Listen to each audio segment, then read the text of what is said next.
What's good? What's good? Thank you. We are back. One and only Paul Pickett, host of the Paul Pickett Podcast, aka Triple P, aka the Common Sense Podcast, your source for music, sports, politics, world events, and much, much more. We're gonna give people a little bit of time to come on to the live, and we got a guest coming on as well. Don't forget, we are live on YouTube, Facebook, Instagram. Audio version will go to Spotify, Apple, Amazon, Deezer, TuneIn, Stitcher, Slacker, iHeartRadio, Player FM, and much, much more. Also, we upload to Rumble and Millions.co.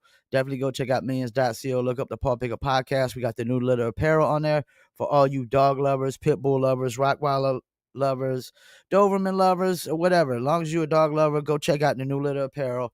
We got dope t-shirts with dogs and stuff on them, and whatnot. So last night was BKFC 76, Texas. Go over that a little bit before my guest comes on. Give him a couple minutes and whatnot. Of course, Tony Soto got upset by Ben Bonner. Definitely didn't see that coming. Felt like Tony Soto was kind of looking ahead at the fight, while he was sitting there calling out Kai Stewart and stuff like that. I ask fighters all the time, how you feel about guys looking ahead to the next fight, and they just think it's disrespectful and not really a smart thing to do. And it looked like it didn't work in Tony's favor. Andre Arlovsky beat Josh Copeland. Jessica I beat Maria Agavapova. Kenzie Morrison beat Alex Davis. JC DeLeon beat Ruben Ware, which is I didn't see that coming. I definitely didn't expect that one either. But JC DeLeon is undefeated right now. And definitely go check out the interview I did with Ruben Ware probably a couple months back. Anthony Garrett beat Hayes Wilson. Darren Whitney lost to Rodney Hinton. And Rodney Hinton looking like a beast in his weight class. I got to see what weight class he's actually in. He's 2-0, and he's looking like a beast. Jake Heffernan beat Paco Castillo.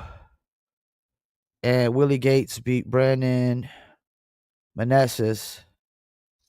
And then there was a few free fights as well,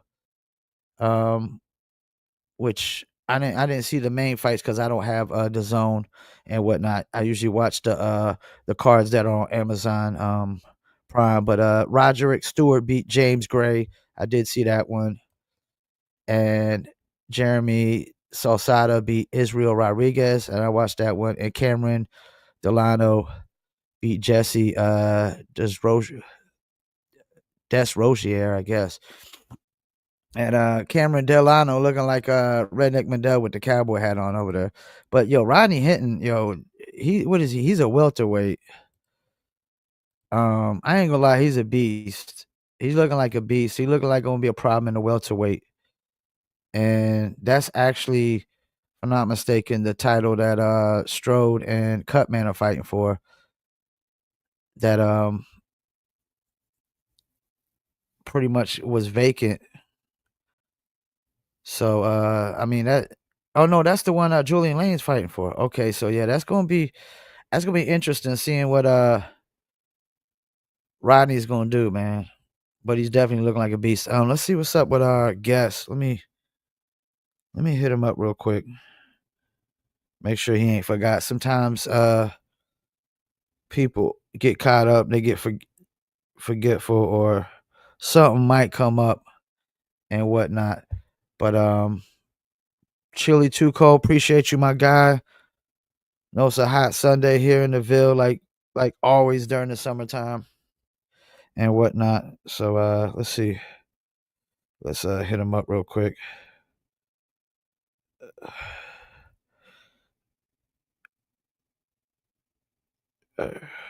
I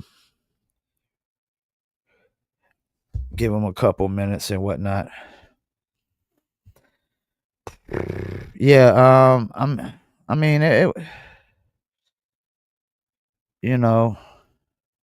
right. What I'm about to say, the card. I mean, last night's card. I was just really shocking that Tony Soto lost. I mean, he's 6-2 now, still really good record, but it was a unanimous decision. I felt like he was looking ahead to Kai Stewart, which he really shouldn't have been looking ahead to Kai Stewart. Up, here we go. So we got our guest about to come on right now. Let's introduce him properly.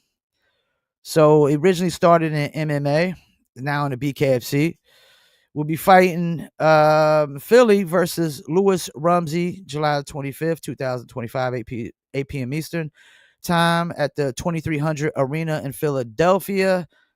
Let's bring on the one and only Lex, the Grizzly Bear Ludlow. Lex, how you doing, man? Good. How are you? How are you guys doing? I can't. Kind of hot down here in North Carolina, but we used to it. North Carolina. I thought you would be from around like up here, like Newark area or Nah, something I'm like that. nah. I'm a North. A lot of people think I'm from New York, but I'm not. So what's I going think on, it's buddy? chilling, man. Appreciate you hitting me up. I mean, last fight I saw you do was pretty entertaining, so we're gonna get to that too. But let's start here. I would like to just kind of get to know people on the first interview. So, what got you into MMA? Brock Lesnar. I was a big Brock WWE Lesnar. fan. I was a big WWE fan, and I wrestled all throughout like my life. I wrestled since I was 5 years old, and I was always a big Brock Lesnar fan. So when he went to the UFC, I remember he fought. I think it was in K1. He fought Minso Kim, I believe, and he like dominated him. I believe it Mm-hmm. was Minso Kim, and then he made his UFC debut when he was 1-0 against Frank Mir, and he lost. And I was like, man, this is really stupid, and I like never watched it again. And I uh, I ended up. It's so like pathetic the way I actually got into it. My dad would always try to get me to watch it, and I never would get into it. I was just a WWE diehard fan, and then the UFC 2009 Undisputed game came out. It was a demo, Uh huh. and I played it, and I got like obsessed with it. And then I started learning all the fighters, and then I ended up watching my first pay per view, which was UFC '98. It was Lyoto Machida versus Rashad Evans for the light heavyweight title. And I really liked how they sold the storyline about how they both were undefeated. It got me really interested in it. And the co-main event was Matt Hughes versus Matt Serra, and I fell in love with it, and I got obsessed with it. Never thought I would fight. The game plan was always to be a pro wrestler, but ended up joining a little gym that was called karate, real big karate, and then underneath of it, really tiny, was jujitsu, and they had like jujitsu once or twice a week. And I went in there, and I no aspirations to fight, just wanted to learn. And then I ended up stopping that. I only did it for a summer, and I stopped Mm-hmm. that. And then about a year and a half later, I joined my first official gym, which back then was called Paper Street BJJ. The guy convinced me to do to fight, and Mm-hmm. the rest is history, brother. It's where I got my start at. Like, but I mean, 8 gyms later, but now I train at Forge MMA, which is run by the Dawkins brothers, Chris and Kyle Dawkins. But yeah, that's how I got started. So the video game kind of really got piqued your interest at first to get into the UFC. Basically, that's crazy. I never heard one like that. Yeah, well, I was like 2009. I was probably like 14. Oh yeah, okay, yeah. Yeah, so That it's makes sense. not like I was like 30 years old Yeah. doing it, but yeah, I was 14. It came out as a demo, as a free demo. You got like 4 or 5 fighters, I think, or no, I think it was 2 fighters. I think it was Chuck, and I think it was Vanderlei. You could play as, if I'm right, or no, it was Chuck and Shogun.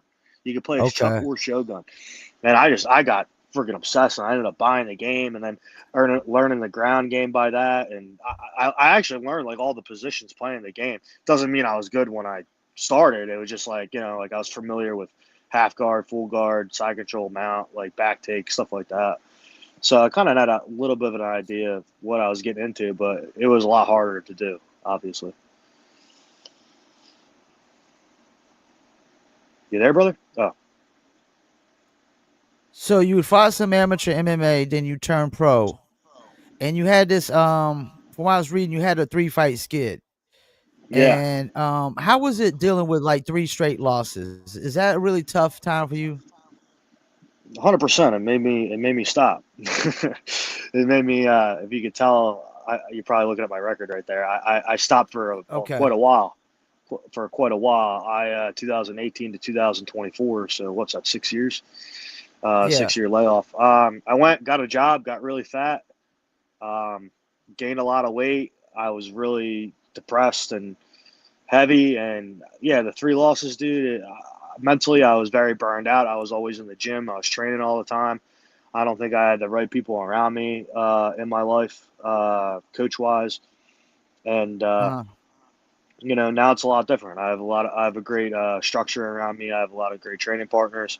I learn and train with Chris and Kyle Dawkins all the time, and they're not just my coaches; they're my training partners as well. mm. So I've been training with them steady for 3 years now, or about 2.5 years now. So I was training with them before I stopped, but I never got to take a fight with them. I tore my knee, and I, uh, Okay. that's kind of why the layoff kind of happened. I had a real bad knee injury, and I kind of just threw my hands in the air, and I was like, I'm done. I'm gonna go get a job because I had a baby at the time, my first baby, and I uh, I was just like, I'm done. I'm gonna go get a big boy job. I'm gonna make some money, you know, and but now I quit my job and I do this full time. So So then you come back and it looks like you went 2-1. So yeah, I did you start should be regaining three. your you Should be three three and and one? zero, Okay, but so well, three. no, no, no. So You're right. But I should be 3 and 0. I was oh, beating the okay, you crap out of should be that three dude. and 0. Okay. I was beating the crap out of that dude, and I saw him running his mouth in the comments not too long ago.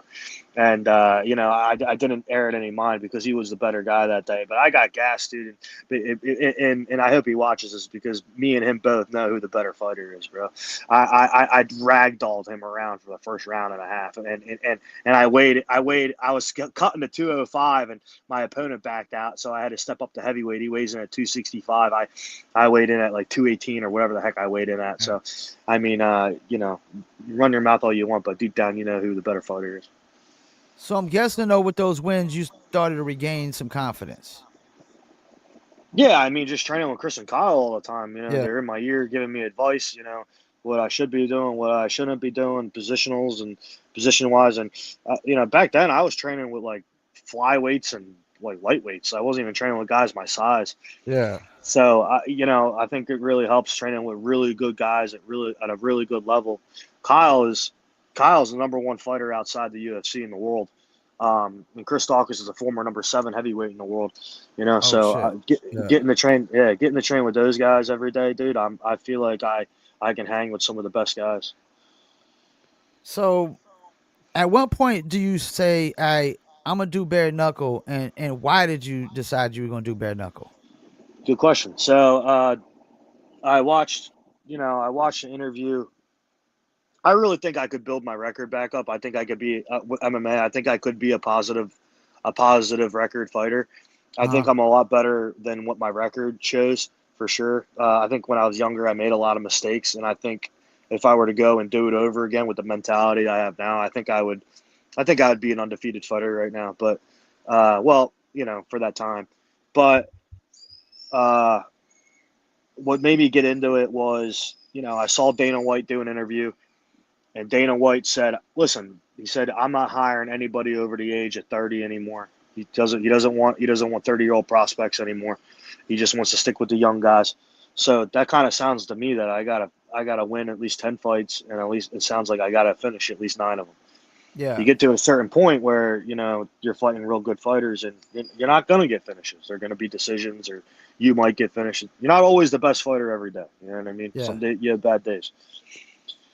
So I'm sitting by my computer. I got that West Virginia fight coming up, the one where I fought Sean Deanan.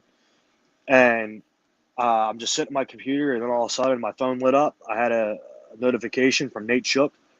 And make a long story short, he asked me if I'd be interested in doing bare knuckle. And I sat there and I thought about it. And, I never really thought about doing bare knuckle, but Yeah. I did some research real quick on them. They're the number 2 promotion in the country, at least right now. You know what I mean? Yeah. So I said, you know what? Some things, you got to take chances in life. All these successful people, they always say you got to take a chance. And that's what I did. I took a chance. And I signed with BKFC for a 1 fight deal, and they really like me a lot, and I really like fighting for them a lot, and so now we're doing it again. We got another fight coming up. And I'm guessing UFC would be the number one fight promotion, right?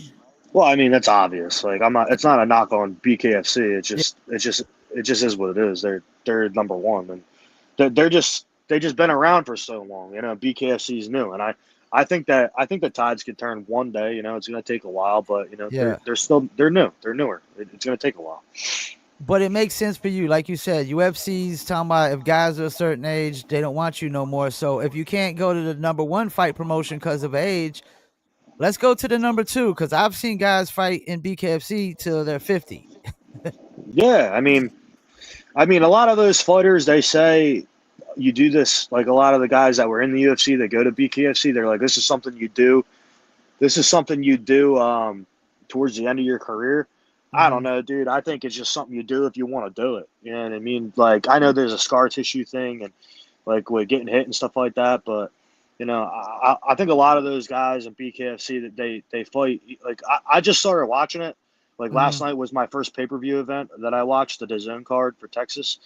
A Yeah. lot of those dudes, they just fight reckless, and Yeah. and it's such a new sport still. There's not a lot of technique, and I really feel like if you really do your best to fight offensive with defense, I feel like it can be a good something good for you. You can last a little bit of a career in, but it does definitely take a lot of damage on you or your Yeah. opponent. I think the way they kind of talk about BKFC is like bare knuckles only really like 7 years old. It's not even a decade old as far as professional. So it's kind of disingenuous. You know what I'm saying? We still don't know what it's going to be. Like you said, the guys are reckless because, like Tomahawk said, a lot of guys are still trying to learn their way. They don't know what to expect in a BKFC fight. It's you coming from MMA and boxing. This ain't the same thing. This is something totally different.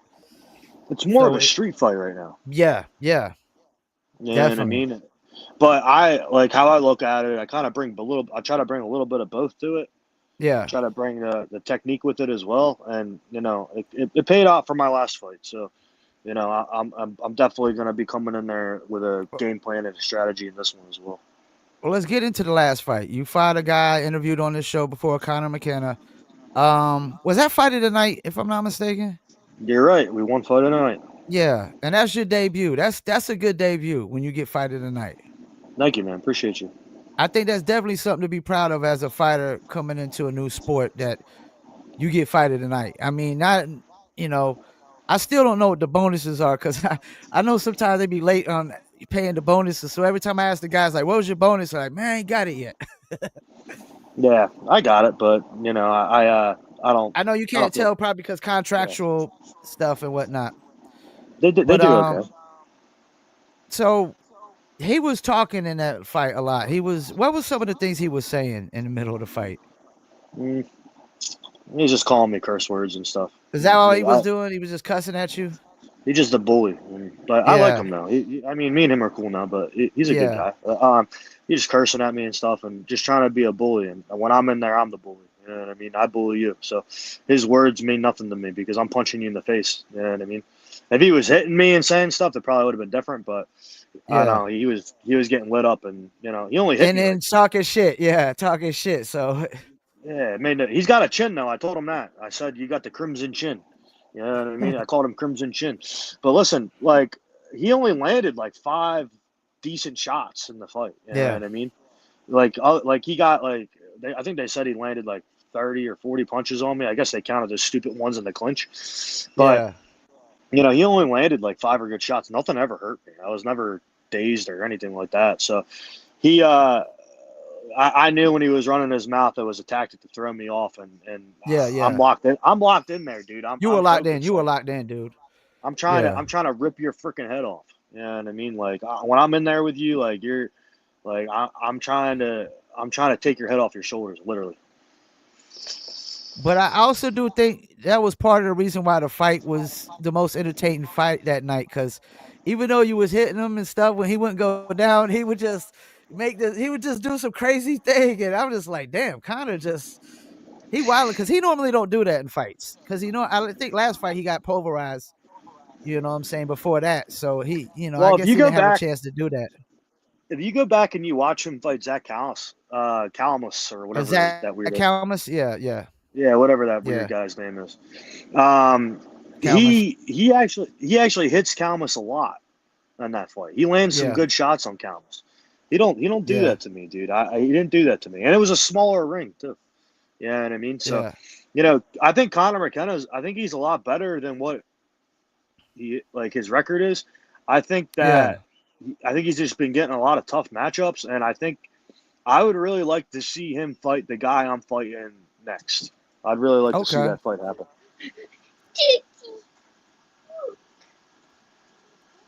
Sorry, my son All walked in. right. So no, you're good. You're good. So what is a typical training camp like for you? Um, it's I do a lot of wrestling still. I Okay. do a lot of wrestling, and I do a lot of pad work, and I do a lot of boxing. I don't really throw any kicks and sparring anymore, so I really work on my hands a lot. But I work on my hands and my wrestling a lot. Okay. Like today, I And you did about jujitsu. okay. So you about to be fighting Lewis Rumsey. Right? What do Yeah, you I can't wait. what what do you know about this guy? I've been following this guy for 10 years, dude. Um, it's funny. This guy, I watched him fight Azuna, for CFFC at CFFC 47, and I just thought I could beat him. Like I thought, Okay. like to myself, I could beat this guy. I definitely know if this was an MMA fight, he would be on his back for at least 15 minutes. I feel confident enough that I'm a way better grappler than him, and I could take him down whatever I want and do whatever I want with him. But fortunately enough for him, we're fighting for Yeah, BKFC. bare knuckle. So Yeah. so it's a very limited sport. Okay, so there's only two things that I have to watch, and there's only two things he has to watch, and it's my left fist and my right fist, and his left fist and his right fist. Right. Mm. So I already know the game plan, and I know how to fight this guy, and I've known how to fight him for 10 years. He had no idea who I was until he got that phone call. Um, I think it's going to be another fight of the night. I think it's going to be a hell of a fight. Either it's going to be a knockout of the night for him or a knockout of the night for me, and or a fight of the night for both of us. And I know he's got a family, dude, and I know that, and I have a family as well, and I respect that, dude, and I respect him as a father. But when I go in there, dude, rest assured, and I know he'll see this, dude. Rest assured, I don't back up, dude, and I'm coming straight forward, and and I'm a lot faster than I look, So you better just keep his hands up. Well, you guys, you're the same exact height, but he got a 3.5 inch reach. I mean, how much of a difference can that make? Nothing. Don't Nothing. bother me at all. Don't bother me at all. I'll be in his face the entire time. He's gonna back up, dude. They all do. They all And back up against me. what's typically the approach of a guy with a longer reach? I heard Chris Lytle say you just gotta kind of try to go on the inside. It's only 3.5 inches. I mean, I spar Chris Dawkins. Chris Dawkins is 6'4". I spar Chris Okay. Dawkins. I spar Kyle Dawkins, and he's 6'5". Whatever Mister 5'11" man has, it's not doesn't really matter to me. I'm gonna be in his face the entire time. He's not gonna back me up. You said something earlier about the smaller ring in your last match. I mean, We're gonna how be much fighting of in a it. is it going to be a smaller ring this time too? Yes. How much of a difference does it make between the bigger squared circle and then that smaller squared circle that they have? A lot less room for him to run away from me. So and that's the thing that BKB kind of gets on BKFC about, that the big squared circle is just like you could just run too much. You know what I'm saying? It's Yeah, too but much like you need area for strength. But a you need. guy to just run from you the whole fight. Yeah, see, like fans are crazy. Like we need you need space and stuff. You need, Yeah, and I mean, yeah. like we are humans too. Like we gotta like protect ourselves and stuff. Uh, I don't really know much about BKB. I never watched them. Yeah. Like it's not a shot at them. I don't. I've don't they fight in like a triangle or something like that? Yeah, it's like a triangle ring, man. I mean, it's just something about the production though isn't the same as BKFC. Like when you watch it, it just doesn't feel like as sexy. It's just not a good product when you're watching it. Like especially on the TV. And that's what to me really makes the difference when people, like most of the fans are really watching at home. So your product got to be really look good. I think BKFC looks like you're watching a wrestling match with bare knuckle. Okay. That's what I Okay. feel. I feel Well, like I'm yeah. Well, watching that's the WWE with bare knuckle. You know, problem with the small ring. Like there's gonna be a lot of clinching. It's gonna be yeah, a lot a of lot of clinching. clinching. It's a lot of clinching. It's either gonna be a good fast knockout or a lot of clinching. And clinching, I mean, I know fans don't like too much clinching, but as a fighter, clinching could be a good thing for defense, especially if somebody knocks you upside the head and you about to go down. I guess the best thing to do is try to clinch, right?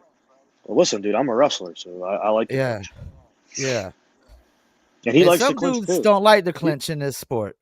but he does. He does. He Yeah, likes to clinch. okay. You know what I mean? And like, I really think it's going to be a battle of the clinch in there. So unless he backs up and runs away. Now, do you typically into a fight, do you study footage of him yourself or do you let your team do that and just trust them I watch in the beginning. I watch. I at the watch. beginning? I watch his tape in the beginning.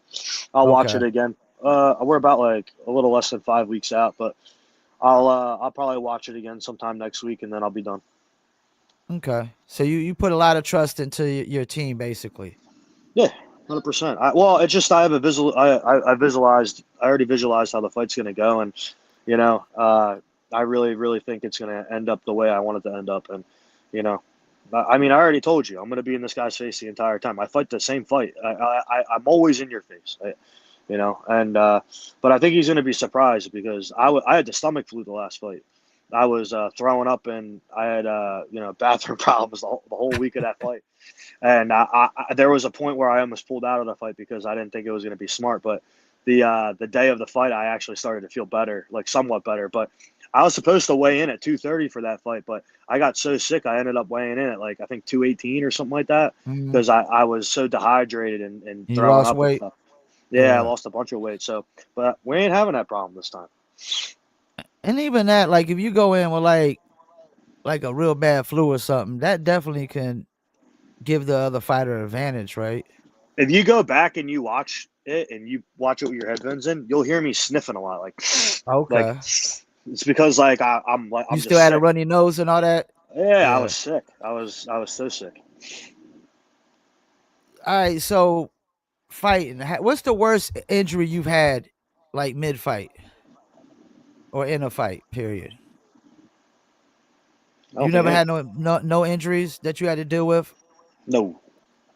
Because I know like guys, especially in this sport, the guys have broken hands and dudes have got knocked down and broken shoulders and all Here, types of here, stuff.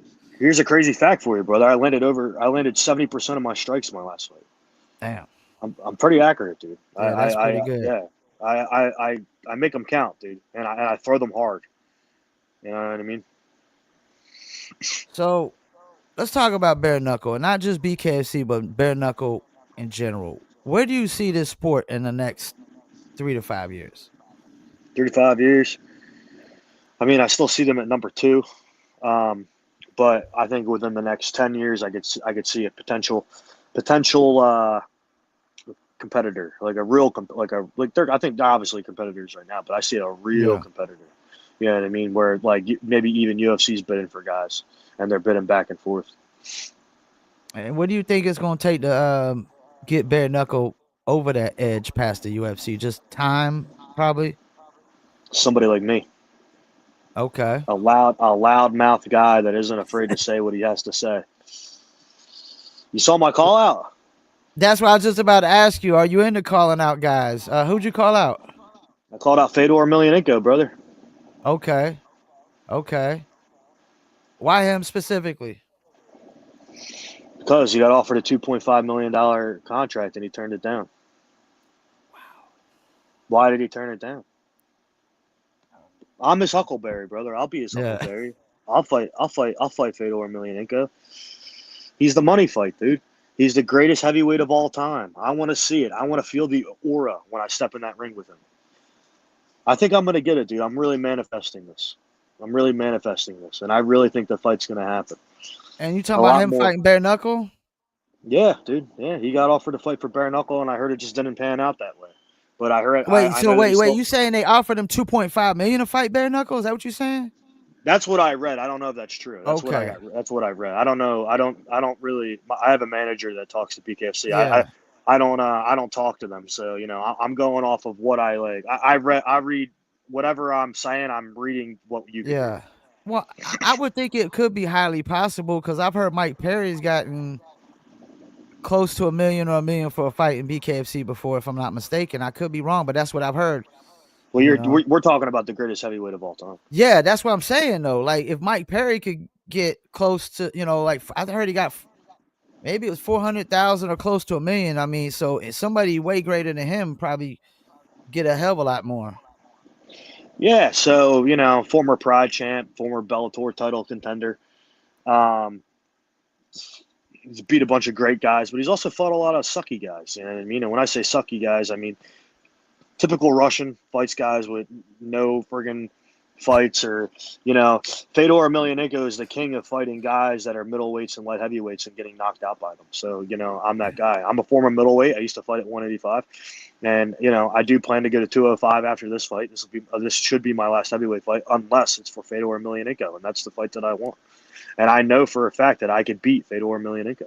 I'm being respectful right now, but in my post-fight speech, I wasn't that respectful. But well, we're definitely gonna make sure we clip it up and tag him. yeah, I'm sure he hasn't seen. Well, I think he saw the call out, but he probably doesn't remember me right now. But he will in a couple weeks. He will. Yeah, I realize you never know who's watching nowadays, man. You really don't. Because they won't like or comment. They won't like or comment. They'll just watch from afar. Yeah, sure. Yeah, I think I knock him out.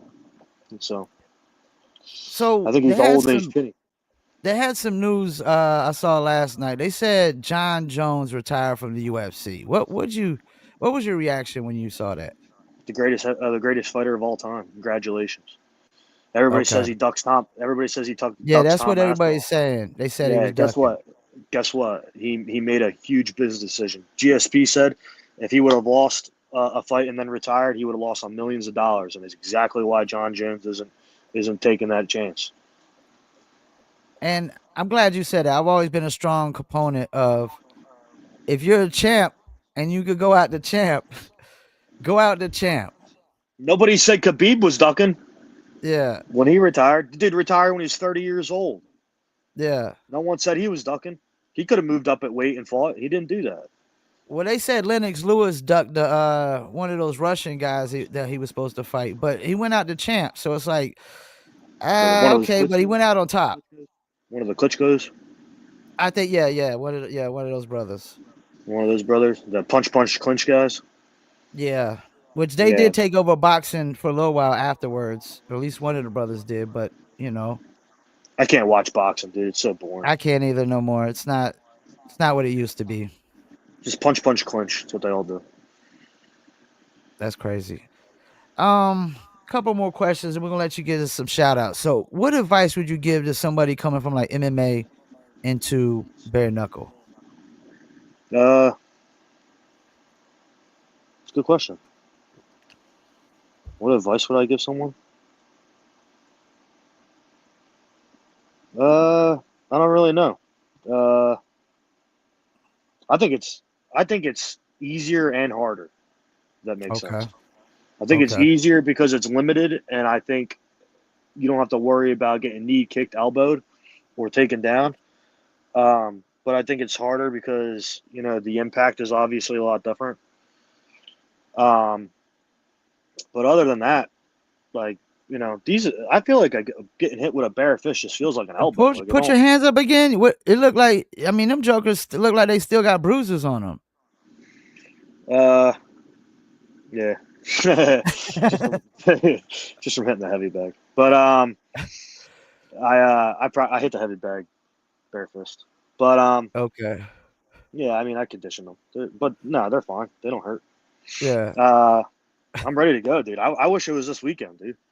I'm ready to fight right now. I feel in shape. I feel like I'm ready to go. So let's go. And so the last fight you did, that was Philly too, right? Yeah. And because you're in Pennsylvania, correct? Yeah, I'm right outside Philly. I'm about from that arena, I'm about 40 minutes.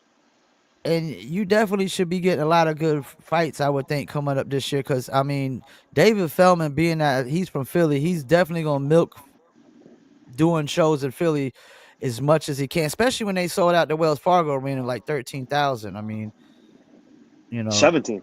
was it 17? Oh, and that was actually bigger than any UFC show, from what I heard, like Yeah, actual ticket sales put and me on it. whatnot. Put me on the next one. I'm ready to go. Yeah, because they'll probably, I mean, I could see them doing Philly at least probably every 3 to 4 months. Yeah, he said in an interview, he said that they want to do it every like 8 times a year or something like that. So I'm ready to go, brother. I'll fight. Now, I'll fight. I'll fight being every you time.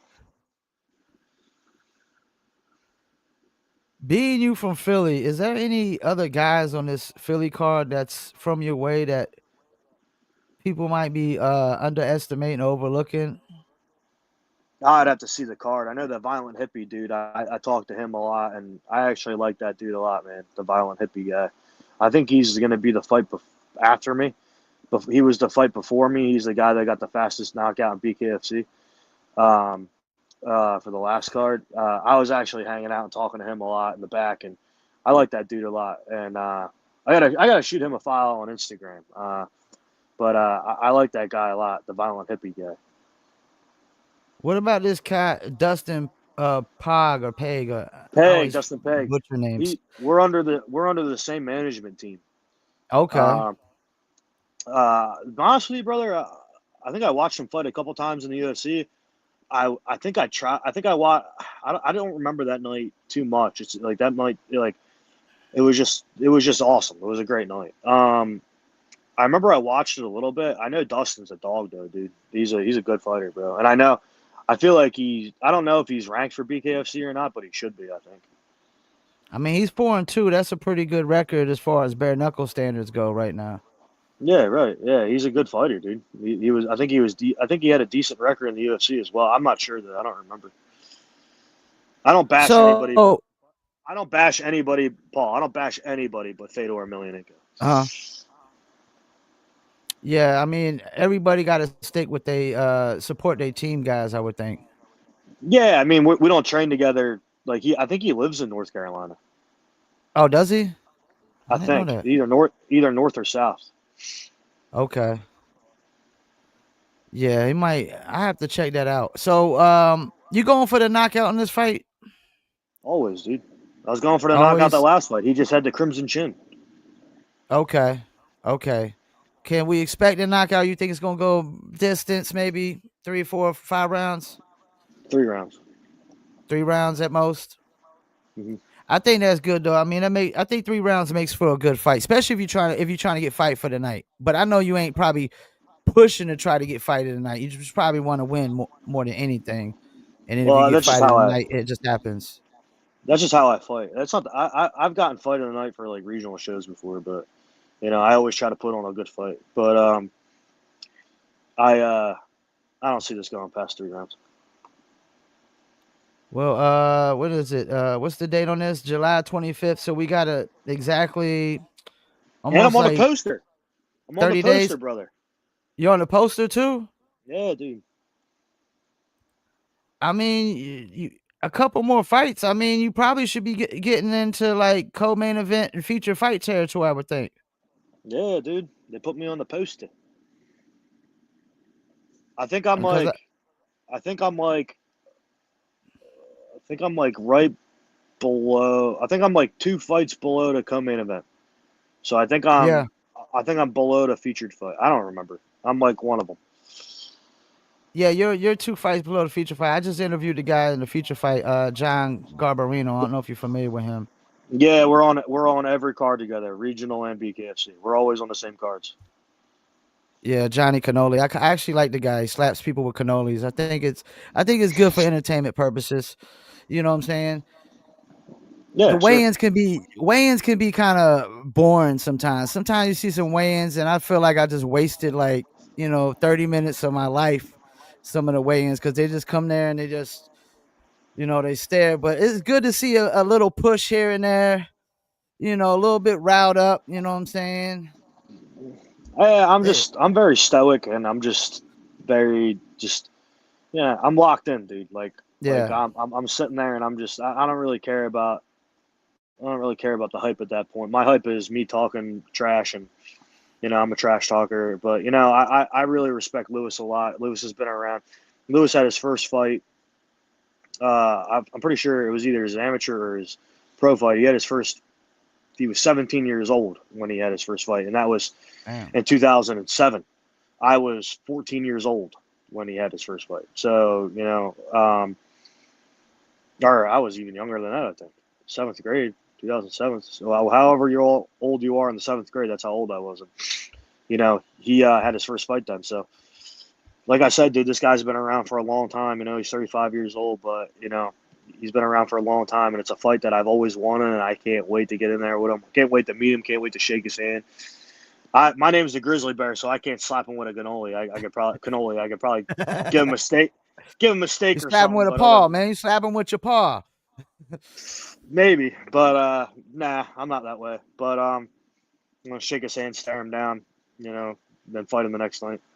I'm glad you said I'm big on grizzly bears. Like grizzly bears, they out on their own like when they're 2.5 years old, right? Wow, man, that's crazy. Yeah. Yeah. They're big Grizzly animals, bears, dude.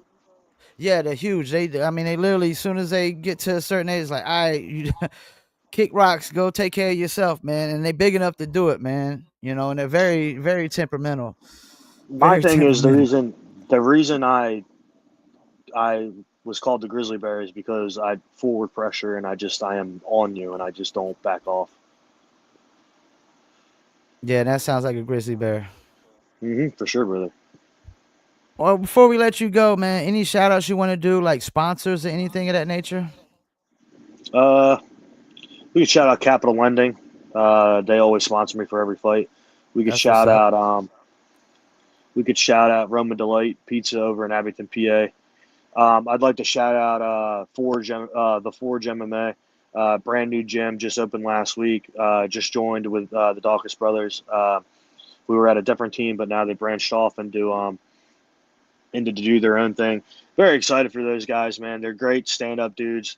They a lot of detail in the class. You can learn a lot. It is an MMA gym. They do offer jiu-jitsu. Uh, just they got kids class as well. I don't remember the schedule off the top of my head, but Chris and Kyle Dawkins deserve the world, man, and I'm very happy for those guys, man. Very very happy because they really changed me as a fighter. I went 0-3, and then as you said in MMA, I went 2-1. Now I'm 1-0 in BKFC, and I really do credit them for getting me to be where. I mean, obviously I did all the work, but they're the ones that really helped me out and pushed me and taught me a lot. So I give them a lot of credit, man. And I love those guys a lot. Care a lot about those dudes. Well, man, I appreciate you taking the time out to do this interview. I'll make sure I, get off here, clip up some clips and stuff, and make sure I promote it all the way up to the fight. I definitely be tuning in and interested to see how it goes. I mean, you're going for 2-0, you know what I'm saying? So I mean, in this sport, you get 2 more wins after that. I mean, you could easily, be competing for a title shot, man. You never know with this sport. I think I could be fighting for the title after this fight, dude. I think I got. I think I I got the. mean, I think I got the gift of gab, dude, and I think I can talk anybody into anything, dude. I got my eyes on someone, man. I've been writing to them on Instagram. I don't want to say who yet, but I've been writing them on Instagram, and they've been liking it when I'm writing it, and they are a champion, dude. So you know what, dude? Like I for BKFC. So you never know, dude. It might happen. and you're a heavyweight, right? Yeah, but I'm really a 205er. They told me they And needed so what is that? BK That's cruiserweight, 205 205. is. Yeah, I kind of gave it away. Like he's looking it You up. said yeah, that is a cruiserweight. You said yeah, 205 is cruiserweight. Yeah. I've been Okay. writing to him. He's been liking it. You know what? He And did. and I, cruiserweight is I'm gonna be honest, man. I don't think cruiserweight is. It's not a deep division. It's not a deep division, man. You took the words out my mouth, man. It's so not like heavyweight is. No, heavyweight's deep. You My got teammate you. Pat Brady. My teammate Pat Brady is number 6 in the He's world. yeah. Then you got Josh Watson. He just won. Leonardo Perdomo. I mean, that guy's a beast. He could fight in Adams next fight. You got Mick Terrell, Ben Rothwell. Yeah, that's stacked. But cruiserweight, I feel like cruiserweight is probably one of the least deep divisions I'm fighting for the. in BKFC. I'm calling that dude out after this fight. That's what's up. Well, definitely don't look ahead though like Tony Soto. Please don't do that. Who's Tony Soto? Oh, the dude last night. Yeah, he was thinking about fighting Kai Stewart, and not worrying about his opponent. I got one thing on my mind, brother. And Yeah. that's Lewis Rumsey, the beast, Lewis Rumsey. That's It's all gonna that's on be my mind, brother. interesting. Definitely gonna be I have interesting, man. I have a goals list, you know what I mean, and it's in my brain. But he's number one on the list right now, and then after him, you know, I have Fedor Emelianenko or that bum, that boring champion. Well, you win this joint, we can get you back up on here and you can call out whoever you want to, man. We get some clips of it and all that, so we can Yeah, get that. just Make sure we get pay that word out attention. there. Pay attention to the post-fight speech, brother. Okay. All right. Yeah, for sure, brother. They give me the mic, dude, because I got the gift of gab. You know what I'm saying? After this, dude. Go type in on Facebook Lex Ludlow BKFC, and Okay. it's the first thing that's gonna pop up is me calling out Bagel. Okay. All right. Well, man, I hope you have a good day, man. You too, brother. Thanks for the interview, man. I really appreciate you, dude. It was great. It was great talking to you, dude. Anytime, man. I appreciate you reaching out, man. Yeah, no problem. Have a good one, brother. All right, you too. Peace. Well, there you have it. Lex Ludlow will be fighting in Philly. Of course, that card is actually we got 3 more cards to go on that. You got Birmingham next, and that's June 28th. Tyranny versus Christie is the main event. Of course, I'm definitely can't wait to see this BKFC Hollywood Perdomo versus Adams. But then you got Justin Peg versus Peterson, or Dustin Peg, my bad, versus Peterson. That's BKFC Fight Night Philly, and that's the card he'll be fighting on July 25th, 2300 Arena in Philadelphia. And we also interviewed Johnny Cannoli, who's fighting on that card. Definitely go check that interview out as well. That was the last one we did before this. And of course, you got Lex Ludlow versus Lewis Rumsey. Lewis Rumsey's 2-4, 6 bare knuckle fights in the BKFC under his belt. I mean, that's a lot of experience as far as BKFC standards goes. 6 fights, it definitely is. Even if you only got 2 wins or 4 losses, it's still. I mean, you never know. Two straight, 2 or 3 fight wins, and you literally, in the 500% win column. So appreciate everybody tuning in on Instagram. Everybody tune in on Facebook, YouTube. Hope y'all enjoy the rest of y'all Sundays. I know a lot of y'all probably went to church. Now y'all probably going to them sit down and eat and have lunch and things of that nature, So definitely enjoy the rest of your day. And don't forget the audio version goes to Spotify, Apple, Amazon, Deezer, TuneIn, Stitcher, Slacker, iHeartRadio, Player FM, and much, much more. And also, oh yeah, I got an interview Tuesday with Jeremiah Scott, who's fought a couple fights in BKFC. I think the Prospect Series. I don't know if he's fought a pro fight yet, but we're gonna find out. A friend of mine ran into him at the beach, at Myrtle Beach, and was like, "Yo, this guy looked like he fight UFC or bare knuckle." And then they saw he had a black eye, so my friend's like, "Yeah, he probably fights bare knuckle," and they was right. But he fights MMA and bare knuckle, apparently. And we're just gonna find out, more about him and bring him on and see if he's got any up and coming fights and see if he's still doing BKFC and whatnot. But I saw a workout from him, very, very intense workout. I mean, I don't know if I've seen a workout that intense on social media in my life. It was crazy, yo. So appreciate y'all tuning in. We about to wrap it up. We about to hit this hour mark here. So we about to hit y'all with the outro. Peace, and I'm out.